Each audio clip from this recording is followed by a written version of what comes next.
Yoga is the cessation of the fluctuations of the mind. And so bringing people tools to become grounded and resilient and steady and have less fluctuations of the mind and are more clear and present in every present moment so that they can move through their lives in the most intentional way that they can.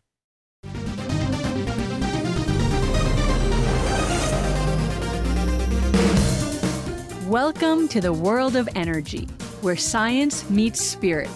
Ancient wisdom merges with cutting-edge knowledge, and the possibilities for a healthier, happier you are endless.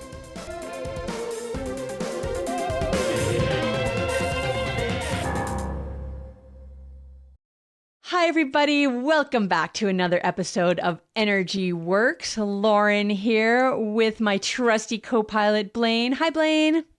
Hey, Lauren. And I'm excited for this conversation. Anytime I get to interview Blaine versus just having a conversation with her is fun for me. I'm not sure it's always fun for Blaine, but we'll see how it goes.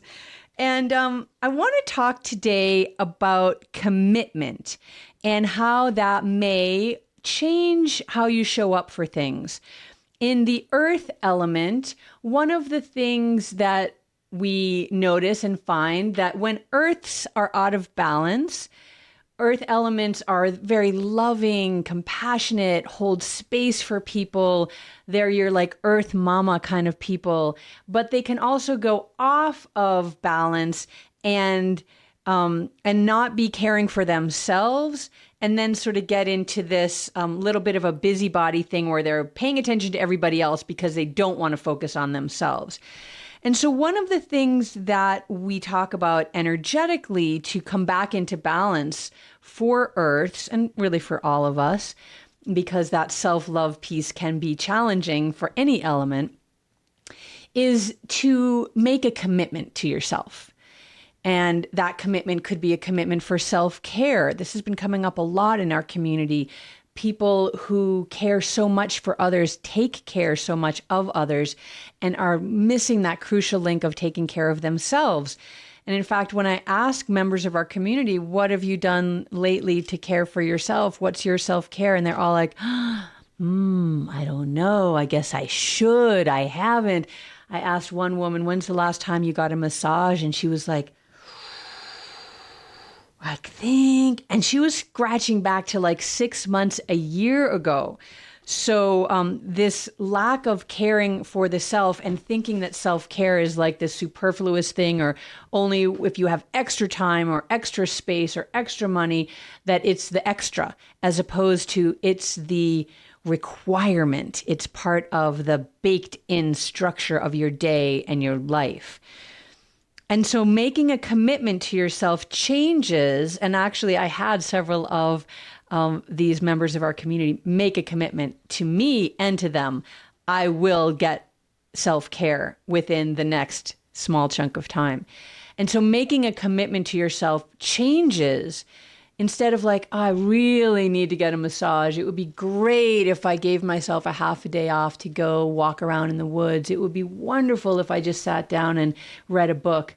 But, So to make the commitment, I take care of myself deeply. I support myself deeply. And then that flows out into the world. So where am I going with all of this? Blaine has been the COO of EMYoga for, I got a sidebar now. Blaine, when did you start taking over running EMYoga as the COO? I don't know. I started as like a virtual assistant, kind of support help in, I think, 18, maybe. Okay.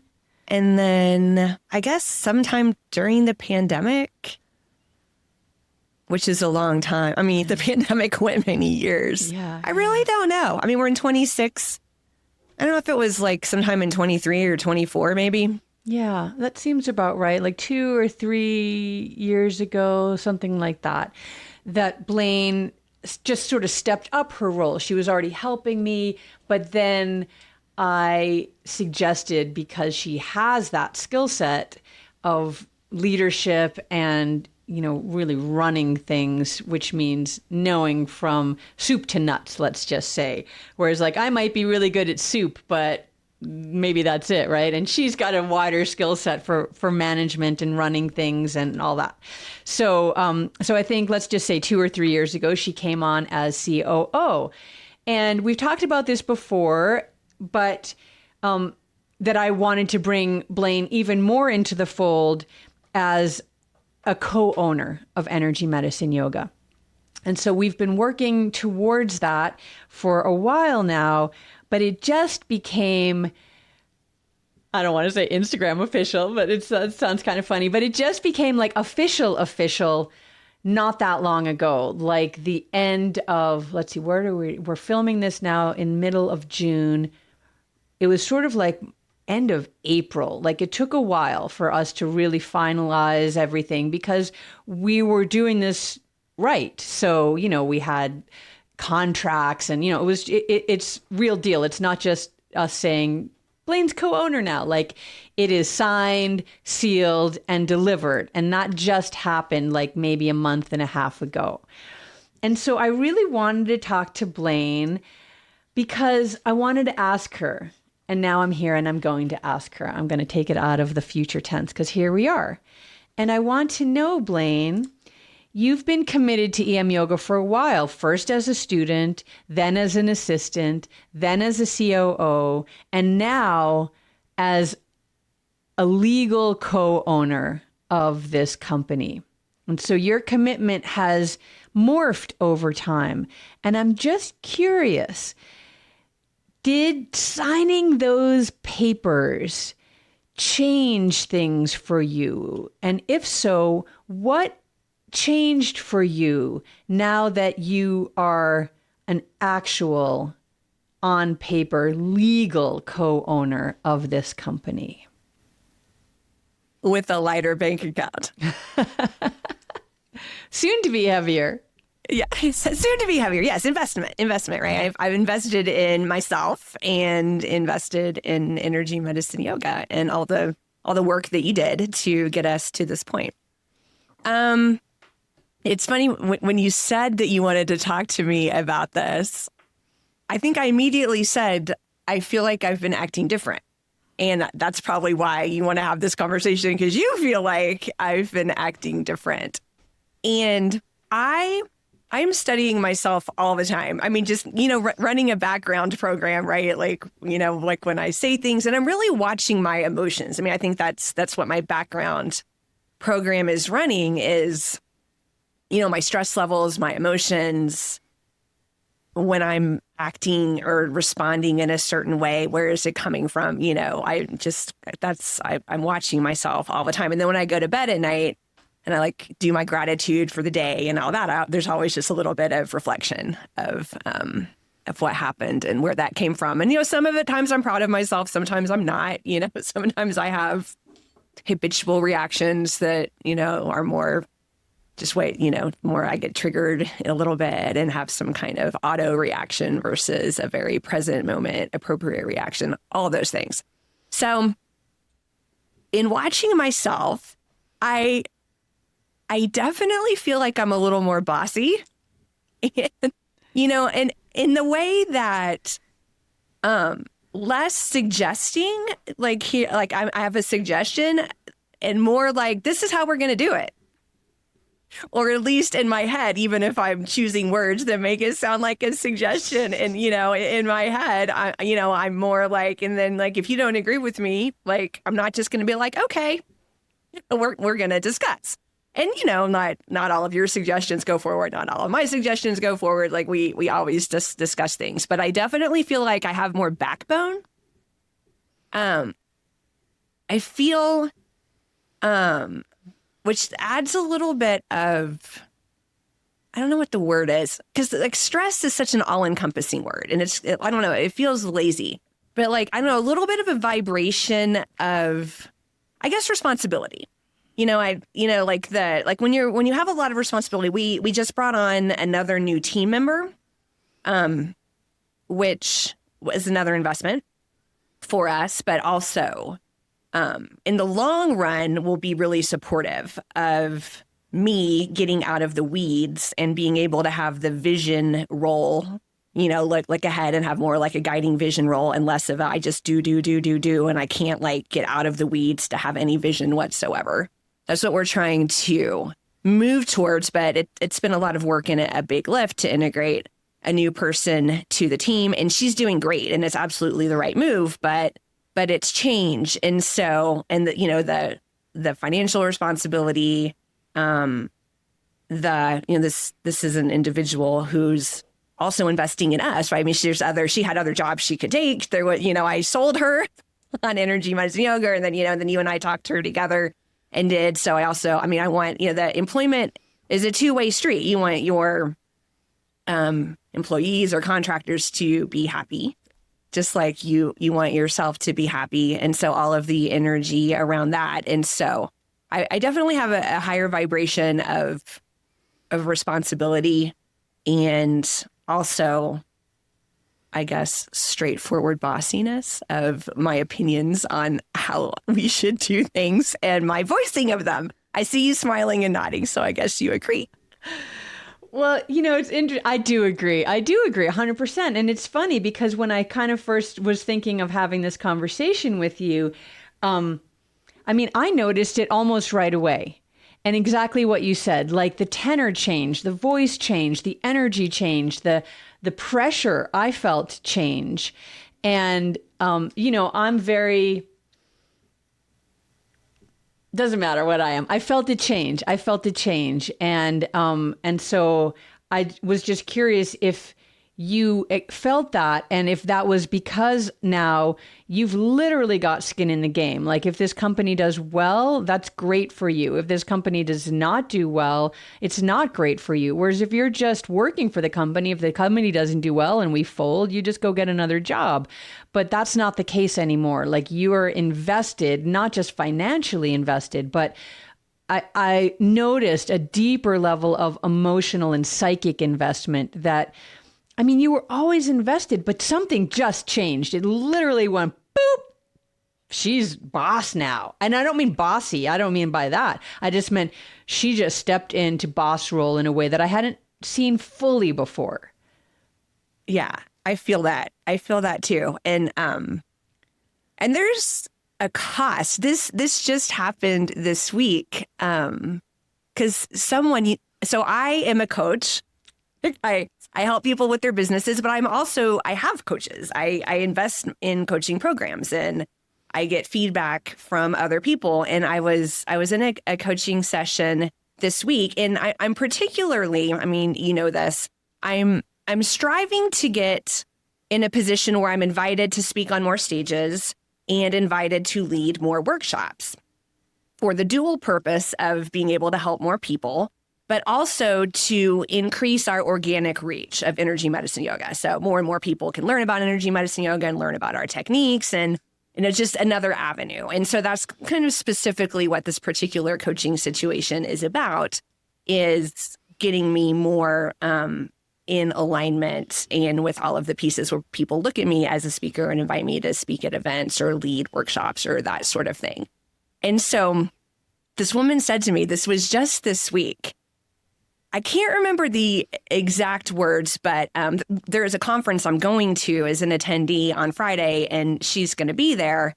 And she was basically coaching me to have more energy, like in a way, because she's, when you're on stage, you have to be very vibrant. You have to hold a room of sometimes hundreds of people, which I do when I get on stage or when I'm teaching a class. A lot of you listening and watching are students of mine, but she sees me as business Blaine.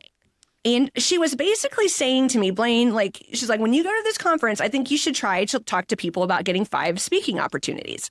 But you need to have the energy of someone who can hold a room.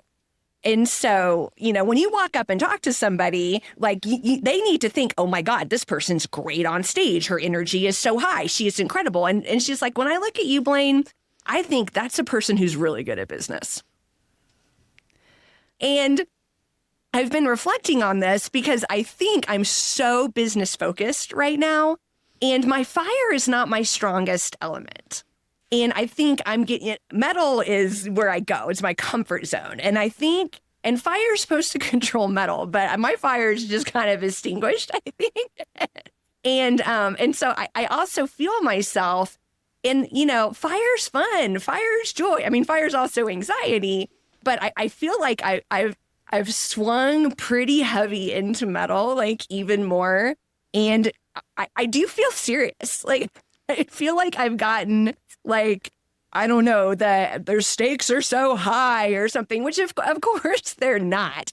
But I'm watching myself and trying to create situations like buying a new paddleboard, right? Something fun where I can balance this responsibility with some joy and bring a little more fire back. I love that you just referenced out our play podcasts, which we did 3, and I've been getting so much feedback from so many people about them. I felt the same way. I felt so bad for Blaine in that interview with you on the play. She was like so stressed out and I didn't have enough play. Like there's been a lot, it brought up a lot of stuff for a lot of people. And I'm glad you're bringing it up in this context because you just said it, like the more playful fire energy you have, that is the kind of energy that people want to see up on stage, right? Nobody wants to see middle or upper management up on stage being like, so the numbers for first quarter were, you know what I mean? Not that that's how you are, but right, like that idea of that real business person who's, crunching data and all of that is not as exciting as the fire element, which is like, here's why I'm crunching data. What we've got in front of the data is just massively interesting, powerful, all of that stuff. So I love that the play is coming back for you. You brought up some elemental stuff. So I just want to ask about that. Because you are a primary metal, which is super organized and does have the big vision. And I want to get to the big vision in a moment, but I want to just start with that, sort of hyper organized, keeping all the balls in the air, understanding what needs to come next, knowing that we needed to hire that person for that role and all of those kind of things is very metal. And you are working with, we have titles. I don't know how closely we, stay to the titles. You're COO, I'm CEO. I don't even know that we, what those really mean in terms of what we both actually do, but we work together. And so I'm curious how, this is not even a fair question, but I'm asking it anyway, how it is for you. I was going to say, how do you deal, but that's not fair. How it is for you to work with somebody who is so watery, because, and I'll just share with people what that means. So we both have wood element energy, which is really strong and fierce and get stuff done, and sort of righteous indignation when there's wrongs in the world. And we really cross over and align very much with our wood energy. But then you've got the metal balancing your wood and I've got the water balancing my wood. And the water is just, that's where like all of my ideas come from, but it's also very changeable. And it's like, it moves with the currents and it's like, what's the container that it's in and like flowing over the banks when all of that. And I change my mind in directions often. Let's just say that often, where I'll call you up and be like, hey, I think we should do this thing now. Or we're going one direction. I'm like, oh, I think we should do that. Or even to the point of like, I know we're meeting at 10, but could we change that to 10:30 today? Or we're meeting on Tuesday. Could we move that to Friday because this thing came up? I have to imagine for a metal element that would just be kind of the worst thing ever. And so I just wonder how it is for you. I'm not even going to front load what I think the values of it could be. I want to just hear from you. How is that for you, having a water element just be so in your pocket? Well, to be fair, we have worked together since 2018. And I truly believe the strength of us as a team is because we deeply trust each other. We've been together a long time, and just, I don't want to say like through a lot, but, I'm not through a dramatic lot or anything, but just many years. Yeah. We've And we've, even the EMYoga summits, when I was just like a VA role, we just like, we've pulled off a lot of big projects together, and we've never let each other down. And that's the only way that I'm comfortable in this business arrangement, because I trust you so much, and I know that you trust me so much, and we trust each other that, we'll, as life happens, we'll do right by each other in the company. And we trust each other's values, and we've demonstrated our values to each other and all of that. And so you being water's not new to me. That's where I'm going with this. Like I knew what I was getting into. And so I guess I'm used to it. When it overlaps with my issues with time, right? Because I schedule my calendar in a very certain way, and I like to do my calendar the way that I scheduled it. And so then when you start trying to move things, I'm like, okay, but then like if I move this, then I have to move this, and I just like, and so I get this constriction about what's the, it's never just moving a meeting to me, right? Because I had something else planned for that time. And so then what happens to that? So I have to use a water term, I kind of have to like wade through the ramifications of the request. It's never for me just like, oh yeah, no problem. It's just, I wish it was. And so but we've done it like over and over and over again. And then if I say no, no is no, but because I'm really trying to say yes. And that's interesting because I feel like 90+% of the time you do accommodate any water change request that I make. And I'm always so surprised because I know your schedule. So I'm like, how did she do that? Like, I know she's got every minute scheduled. So how was she able to just move that? So I'm always surprised at actually the ease that it feels like. And I'm not ever doing it just to like test you. I hope you know that. But there's just always a lot of moving parts with everything. And so I want to pivot to the movingness, and maybe this is where it does get more easeful for you or just more acceptable, because we're in an industry that's very changeable.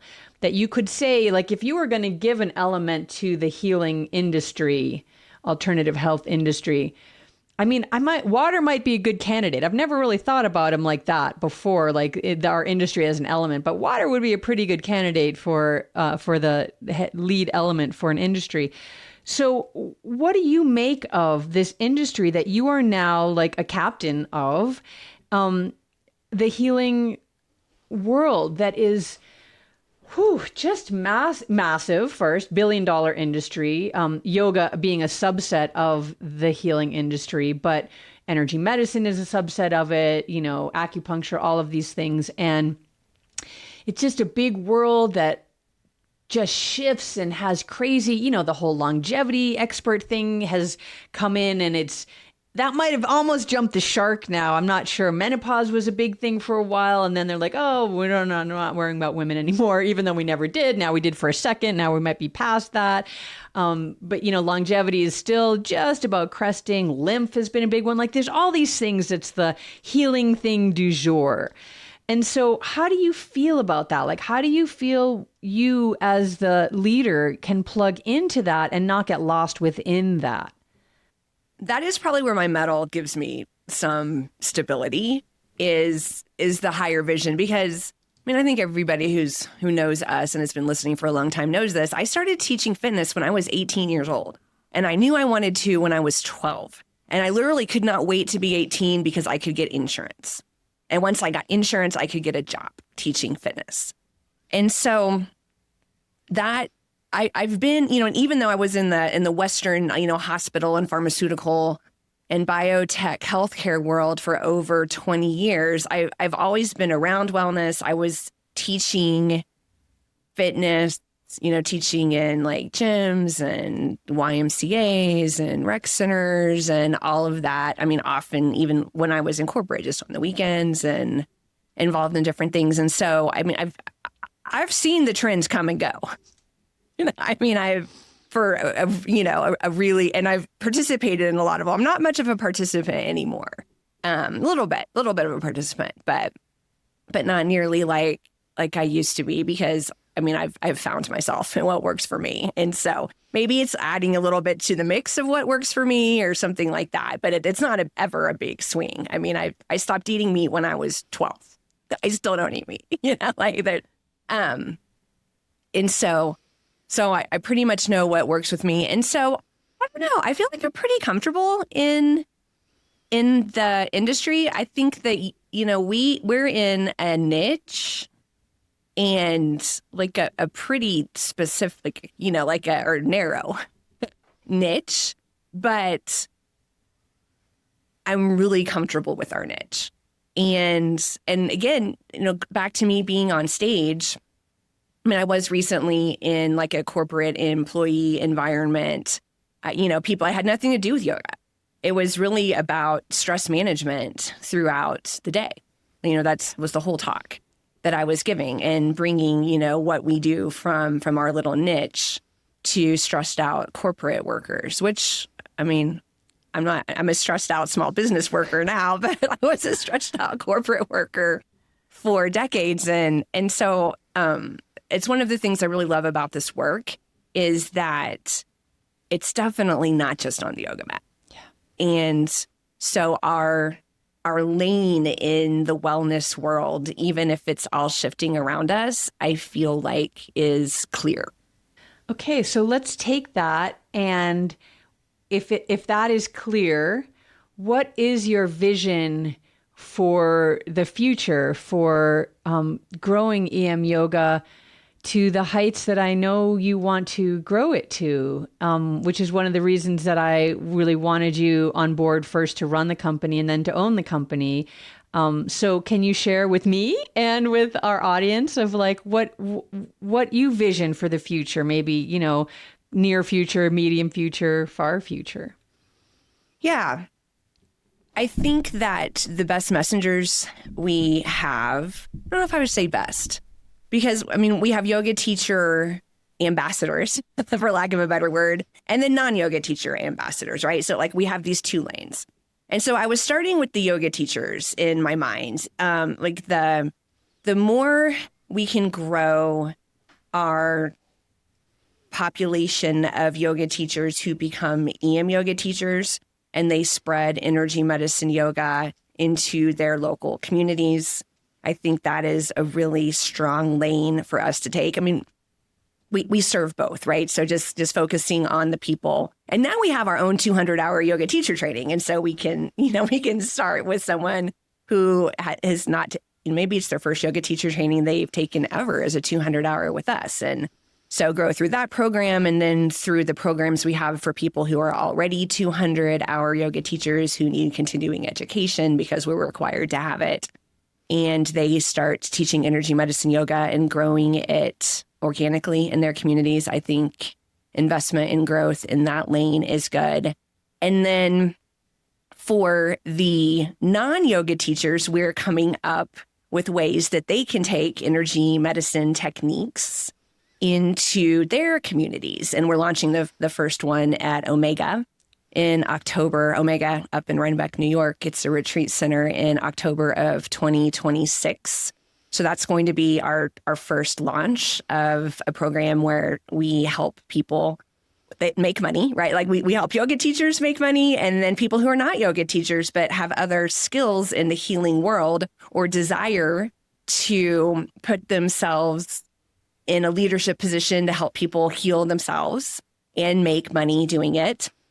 So those are two ways where we're really, I mean, I hate the word arming people. Isn't it like a military, like war word? We're arming people, but we're equipping people. We are giving people skills that are monetizable, where they can go do healing work and make money at the same time, on the backbone of all the work that you have done, Lauren, just putting it out there in different ways so other people who are motivated to work in their own communities and teach people these. So, I mean, those are the two main ways. I think, like I said, personally, I'm trying to do more organic growth getting in front of non-yoga audiences. And it's the higher level yoga. So people just think of asana, of the yoga poses, but really bringing breath and energy medicine techniques into their daily lives. Because what is yoga? I'll just say it in case people forget. Yoga is the cessation of the fluctuations of the mind. And so bringing people tools to become grounded and resilient and steady and have less fluctuations of the mind and are more clear and present in every present moment so that they can move through their lives in the most intentional way that they can. Nice. I love that. And I feel like I'm getting interviewed. I already have the job. You already have the job. You're hired. So to circle us back to how we started with making that commitment, and you said this, but I just want to make it just really a little bit more pointed. You said you felt yourself step into that leadership boss role more clearly when you made that commitment. Is there anything more subtle, an internal shift and energetic for those of us that in the energy world that maybe have been studying energy for a while and are really attuned to those changes, whether it's emotional, whether it's physical, whether it's the somatic, where you can feel your emotions in different areas in your body. Did anything change for you that you can really recognize internally when you made that deeper commitment? Again, like you signed your name on the dotted line. You put Blaine Wilkes, like you centered that and grounded that and committed to that in a way that you hadn't before. And I'm just wondering how you felt beyond that. It up-leveled your bossness, not your bossiness, your bossness, right, in the company. But what did it do to you personally or for you personally? When you're asking me, I don't know that I've been cognitively tracking this, but what dropped in when you asked the question was lower chakras.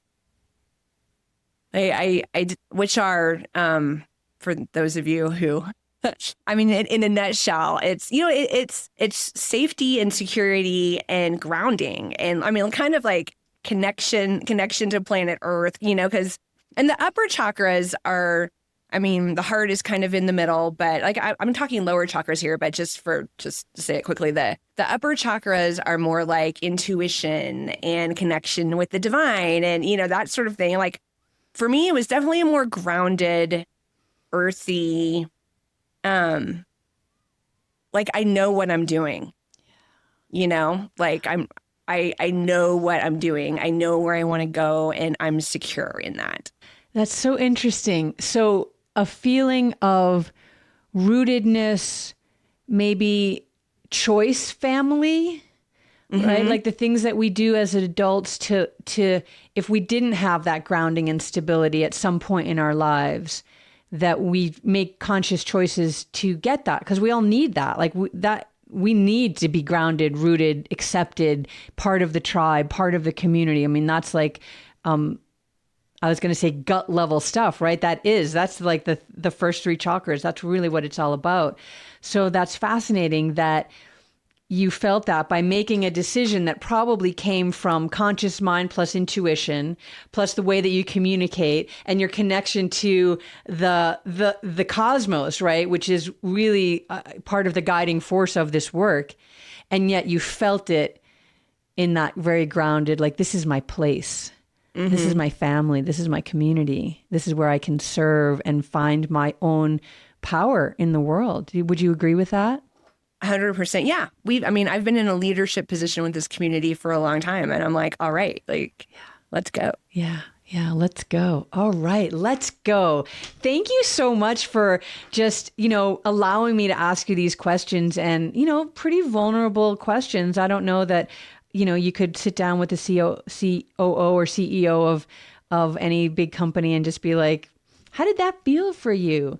A lot of them, they're signing $1 billion bonuses. So that would feel like something different, We'll get there. Maybe not billion, but we'll get to the $1 million bonuses through your leadership, and not because of some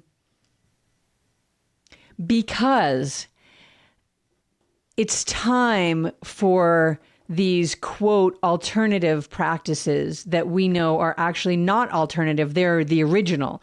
This is the original healthcare. This is the original medicine. And it's time for that to be reflected in our lives in a more bountiful way, because the healing is more bountiful, and the waste of money going towards things that have no track record, that have no provenness, that are actually detrimental to health.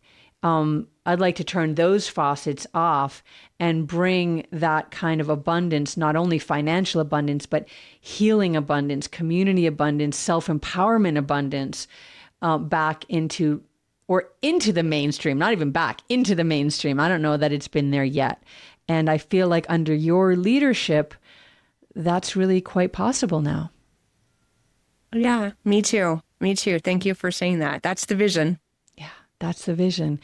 All right, everyone, that's the vision. And how can you help to elevate this work in your world and in your communities as well?